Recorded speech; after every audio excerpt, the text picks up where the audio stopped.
Hi friends, இன்றைக்கி ஒரு dish பார்க்கலாமா? நாட்டுக்கோழி குழம்பு. வாங்க எப்படி செய்கிறதுன்னு பார்க்கலாம். அடுப்பில் குக்கர் வச்சுட்டு 3 டேபிள் ஸ்பூன் நல்லெண்ணெய் ஊற்றிக்கலாம். இது கூட இஞ்சி பூண்டு பேஸ்ட் ஆட் பண்ணிக்கலாம். இஞ்சி பூண்டு பேஸ்ட்டு கூட கொஞ்சம் மிளகு சீரகம் சேர்த்து அரைச்சி ஆட் பண்ணிக்கலாம்.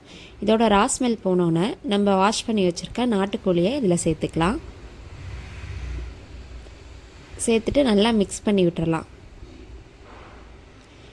ஒரு 1/4 டேபிள் ஸ்பூன் மஞ்சள்தூள் சேர்த்துக்கலாம்.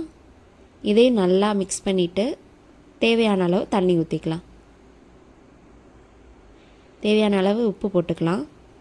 இப்போ மசாலா ரெடி பண்ணிடலாம். ஒரு 100 சின்ன வெங்காயம் எடுத்து வச்சுருக்கேன், அதை நல்லா வதக்கிக்கலாம். இது கூட 3 தக்காளி சேர்த்துக்கலாம். இதையும் நல்லா வதக்கிடலாம். வதங்கிருச்சு. இது கூட 1/2 கப்பு தேங்காய் துருவி வச்சுருக்கேன், அதையும் சேர்த்து நல்லா அரைச்சிடலாம். பேஸ்ட் மாதிரி அரைச்ச பேஸ்ட்டை வெந்த கறி கூட சேர்த்து நல்லா மிக்ஸ் பண்ணிடலாம். நல்லா மிக்ஸ் பண்ணிடலாம். இதுக்கு 4 டேபிள் ஸ்பூன் குழம்பு மிளகாய் தூள் ஆட் பண்ணியிருக்கேன். மூடி போட்டு விசில் விட்டுறலாம். அடுத்து தாளிப்புக்கு கடாய் வச்சுட்டு 2 டேபிள் ஸ்பூன் எண்ணெய் ஊற்றிட்டு பிரியாணி இலை, 1 டேபிள் ஸ்பூன் சோம்பு, 2 பட்டை, 2 கிராம்பு, கொஞ்சம் கருவேப்பிலை, கொஞ்சம் சின்ன வெங்காயம் கட் பண்ணி வச்சுருக்கேன், அதை தாளித்து இதில் ஊற்றிடலாம்.